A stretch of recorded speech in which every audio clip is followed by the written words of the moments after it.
Raising money when you're a teen is hard enough. Trying to save up enough money for a new gaming PC is even tougher, and so in today's video we take a look at just that. I'm going to give you 5 ways to save money towards a new PC.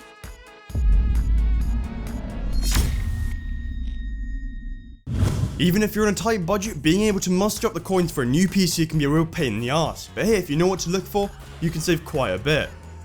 Now for the first point, know what you want to do with the PC and also establish a budget. Now that sounds like a really obvious thing, but being able to keep a close eye on your budget whilst also maintaining flexibility is really what you want to go for. Now let's start with the former of the two though. You should base your build around your specific needs rather than the notion of, oh, I'll get the most decked out shit I can. Now for example, do you want to game on it, do video editing and live streaming, or is it just for schoolwork? If you want me to fill you in the best when it comes to specific types of components, then look in the card in the top right corner of the screen, or basically my when should you upgrade video. But to summarize it nicely, if you're going for a gaming PC, look at the GPU as it's the most important aspect of that. However, for video editing and live streaming, a CPU will play a much more important role. Now, there's no point buying what you don't need. For example, there's no point shelling out for an i7 Extreme CPU if you're planning to game. Just like it's pretty much pointless to buy a high-end GPU if you're just going to be playing CSGO, LoL and such. Now to avoid overspending, you're going to be clear on the exact purpose of your build and also sort out what performance you want and carefully pick the right parts to accomplish that. As for the latter, picking your budget appropriately will make a lot more sense. There's no point forking out for the top of the range components if your aim is to not play so intensive games, or if you don't mind playing games at slightly lower settings. Now when people normally post comments like, is this a good PC for X amount? Generally it's not. And that's because for the price they really haven't chosen the best parts, in terms of price to performance. Now if you want an excellent combination between price and performance, I post builds that are great for the money and focus on exactly what you want to get out of your PC. Now the next question is whether you're in the position to reuse some of your older hardware or upgrade any existing hardware. Let me give you an example. Now you may be looking at your current rig thinking that the parts in it are useless to you, at least after you've built your new one. But stop and think about it for a second. Your hard drive or storage could really easily be reused. In fact, that's what I done with mine. My old 2TB hard drive from my system is now my dedicated drive for games. Or maybe you're sticking to a system that uses the same type of RAM, or the CPU cooler fits in your new system. You can obviously salvage things like the case as well, so don't forget about that. And then quite obviously you do also have the option to replace your system entirely, but you can still use hardware from your old system. Or if you don't want to reuse some of your older hardware, why not just upgrade your existing system? To put things in perspective, a lot of pre-built PCs they actually get aren't that bad. Well, okay, not as bad as you think. Some come with pretty decent specs. For example, my first PC, or the tower at least, came with an i5, 8GB of RAM, stuff like that. However, the problem is that the GPU is often shit.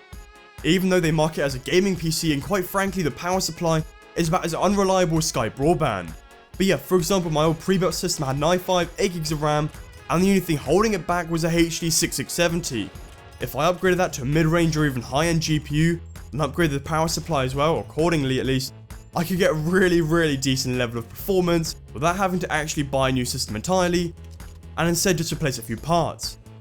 And if that's a situation that seems worth it, yeah, of course it is. And lastly, you might not even have to change out the power supply.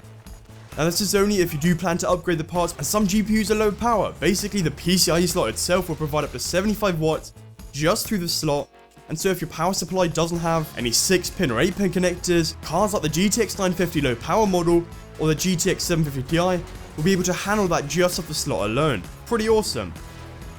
Now the next point is about future-proofing. Don't worry, I'll make this quick, and you just want to make sure that you give yourself the flexibility to upgrade, but not unnecessarily so that you're not pre-planning for 5 years into the future.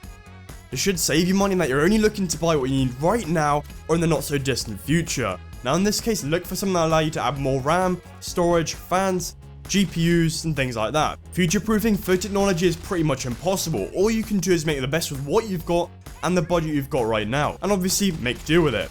Don't pay into features that you'll never use just because they're nice to haves, but rather go for things that will actually benefit now or soon. Now in terms of buying used or older generation hardware, there's a few things you should know. I'll start with older hardware.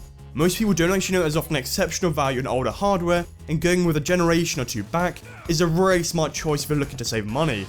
Why? Well, often you get rebrands or refinements, or refreshes as they're called, and these are less common nowadays, but I'll give you an example of the AMD 300 series. Now the 390X was a refined and slightly improved spec-wise version of the 290X, whereas the 390 was a refresh of the 290, the R7 370 was a refresh of the R7 265, and the R7 360 was a refresh of the R7 260.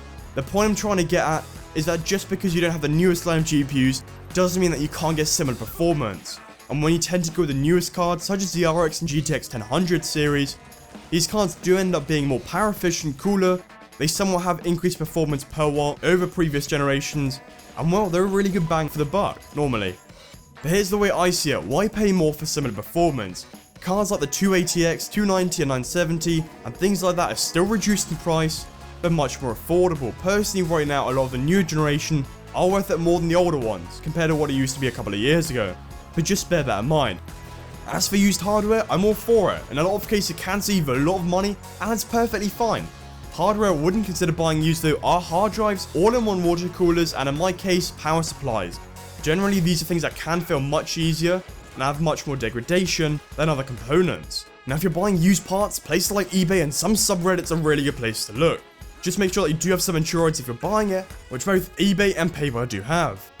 There's obviously little risk if you can just get your money back if things go tits up, and the only downside really is that you don't have a warranty or the ability to RMA, but as long as you take care of your parts, this won't be a problem. Now my last point is about deals. Now I actually wish I knew about this form when I bought my parts, because you know the best way to spot these are through two ways, which are email deals and watch sites like PC Part Picker. PC Part Picker will give you a really nice comparison of the different retailers, as well as a graph on the price of the components over time. As for the email thing, when you join sites like Scan, eBuy and Aria, you often get the option to subscribe to their email deals. Definitely do this, since it's free and it will save you from having to check daily on each site independently, just for the deals, and often these ones are pretty good and would otherwise go straight over your head. What you're seeing on screen now is just one of the emails I get bi-daily. And before you ask, yes, they do commonly include the most up-to-date components, and besides the email deals, you can often get bundled deals on Newegg for the US, and Scan in the UK or Aria, but patience is key for this. To get the best deals on your components, you should shop around. Now this seems really obvious, but many people don't actually do this. Don't buy impulsively, instead be an informed and smart buyer. Gamefly.com has over 8,000 new releases and classics available to rent for the Xbox One, PS4, and a bunch of other systems. As a Gamefly member, you can rent even the newest releases such as Doom, and upcoming titles such as BF1, Titanfall 2, and Infinite Warfare for a low monthly fee. If you like a game so much you don't want to send it back, you can keep it for a low used price, and there are never due dates or late fees. Gamefly is great for playing single player driven games, as you can just rent them for a fraction of the price and then just return them. Sign up for a premium free 30-day trial using my affiliate link down in the description below. Anyway, hopefully you found these tips on how to save money for your new rig really useful, and if you did, be sure to give this video a like and share it with your friends. If you're new around here, then hit that subscribe button to stay up to date with all my new content, and if you've got any other tips that you'd like to share, put them down in the comments below. I'd really like to hear them. Thanks for the support everyone, this has been Proto. Adios! Back from the dead.